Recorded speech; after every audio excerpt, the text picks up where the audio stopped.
Hello friends, welcome back to my channel. I hope you good and healthy. तो friends, आज मैं आप लोगों के लिए एक लेसन प्लान लेकर आई हूँ, यानी कि पाठ योजना, जो कि पाठ योजना 13 है।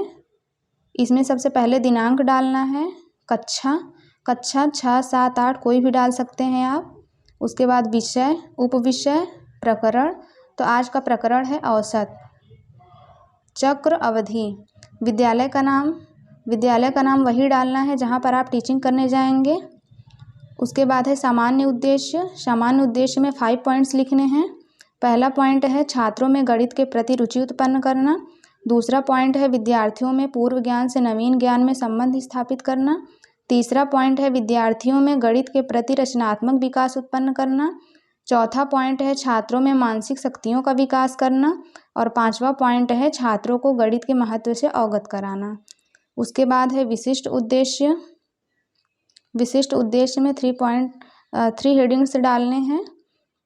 पहला है ज्ञानात्मक उद्देश्य, बोधात्मक उद्देश्य, क्रियात्मक उद्देश्य। सारे में 2-2 पॉइंट्स लिखने हैं। ज्ञानात्मक उद्देश्य में पहला पॉइंट है विद्यार्थियों को औसत के बारे में जानकारी देना। दूसरा पॉइंट है विद्यार्थियों को औसत के सभी पहलुओं के बारे में जानकारी देना। बोधात्मक उद्देश्य का पहला पॉइंट है विद्यार्थियों में औसत के बारे में जानकारी देना।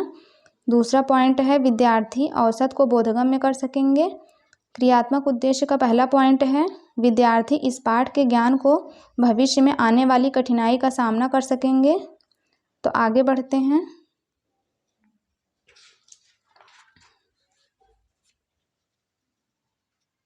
क्रियात्मक उद्देश्य का दूसरा पॉइंट है विद्यार्थी इस पाठ से प्राप्त ज्ञान को अपने जीवन में प्रयोग कर सकेंगे। उसके बाद है सहायक सामग्री। सहायक सामग्री में श्यामपट्ट, चौक, डस्टर, चार्ट इत्यादि कक्षा उपयोगी सामग्री।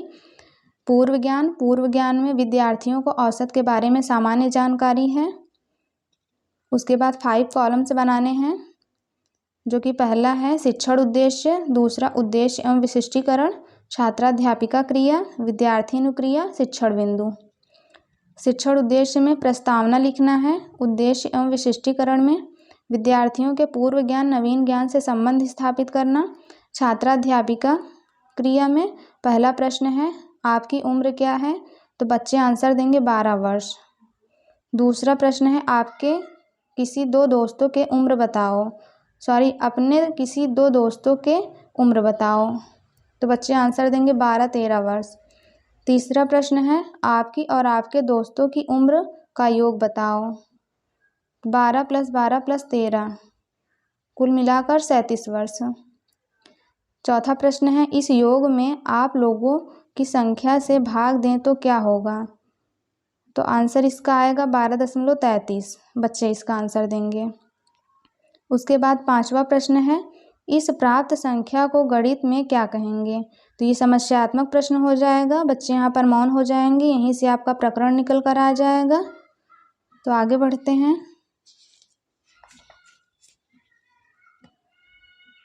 उद्देश्य कथन में विद्यार्थियों को विषय वस्तु से परिचित कराना। आज मैं आप लोगों को औसत के बारे में विस्तार पूर्वक बताऊंगी।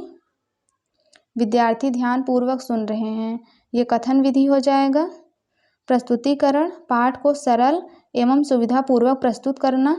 अध्ययन अध्यापन की दृष्टि से प्रस्तुत पाठ को 2 भागों में बांटा गया है सुविधा के लिए। विद्यार्थी ध्यान पूर्वक सुन रहे हैं, ये कथन विधि हो जाएगा। उसके बाद है प्रथम शिक्षण बिंदु। सभी छात्रों को औसत के बारे में विस्तृत जानकारी देना। स्पष्टीकरण, औसत 2 या 2 से अधिक सजातीय राशियों के जोड़ को उन्हीं राशियों की संख्या से भाग करने पर प्राप्त भागफल को उन राशियों का औसत कहलाता है। ये औसत इक्वल टू सभी राशियों का योग बटे राशियों की संख्या। इसको सॉल्व किया गया है। यदि x1, x2, x3 ... xn राशियां हो तो औसत इक्वल टू ब्रैकेट में x1 + x2 + x3 ... xn अपान में n। ये औसत का फार्मूला है। विद्यार्थी ध्यान पूर्वक सुन रहे हैं, ये व्याख्या कौशल हो जाएगा। आगे बढ़ते हैं। उदाहरण है ये, इसको सॉल्व किया गया है। इसका आंसर 9 आया है। विद्यार्थी ध्यानपूर्वक सुन रहे हैं। ये दृष्टांत कौशल है। बोधात्मक प्रश्न। बोधात्मक प्रश्न में विद्यार्थी के पूर्व ज्ञान का मूल्यांकन करना। पहला प्रश्न है औसत किसे कहते हैं। दूसरा प्रश्न है 6, 3, 7, 12 का औसत क्या होगा। तो बच्चे इसका आंसर दे रहे हैं, इसलिए मैंने लिख दिया है यहाँ पर कि बच्चों ने उत्तर दिया। यहाँ पर जगह की प्रॉब्लम होने की वजह से मैंने इस तरह लिखा है। अगर आपके पास जगह हो तो इसका आंसर लिख सकते हैं। ये प्रश्नीकरण कौशल हो जाएगा। विकासात्मक प्रश्न। विद्यार्थियों को पाठ की विस्तृत जानकारी देना। औसत के कितने प्रकार होते हैं। ये समस्यात्मक प्रश्न हो जाएगा। यहीं से आपका दूसरा प्रकरण निकल कर आ जाएगा। ये प्रश्नीकरण कौशल है। उसके बाद द्वितीय शिक्षण बिंदु। विद्यार्थियों को औसत के बारे में विस्तृत जानकारी देना। स्पष्टीकरण। औसत निम्नलिखित प्रकार के होते हैं। औसत निम्नलिखित प्रकार के होते हैं। पहला है माध्य। सभी संख्याओं को जोड़ें, फिर जितनी संख्या है उतने से विभाजित कर दें।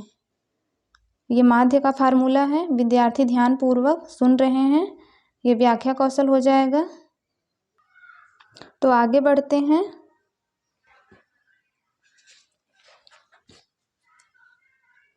माध्यिका। दूसरा है माध्यिका। यदि सभी संख्या की संख्या विषम हो तो ये उसका फार्मूला है। माध्यिका = n+1/2। वहाँ पर संख्या सम हो तो, संख्या अगर सम हो तो माध्यिका = n/2 पद। और तीसरा है बहुलक। बहुलक सबसे अधिक बार आने वाली संख्या होती है। जैसे उदाहरण में 2, 4, 3, 4, 2, 2, 2 में बहुलक क्या है। तो बहुलक है 2, क्योंकि इसमें 2 कई बार आया है। ये बोधात्मक प्रश्न है। विद्यार्थियों के ज्ञान का मूल्यांकन करना। पहला प्रश्न है 4, 5, 4, 5, 7, 7, 4, 3 में बहुलक क्या है। तो बच्चे आंसर देंगे 4, क्योंकि 4 कई बार आया है। और दूसरा प्रश्न है 5, 6, 7, 8, 9, 10 का माध्यिका क्या है। तो इसका आंसर आया है 3। ये प्रश्नोत्तर विधि हो जाएगा।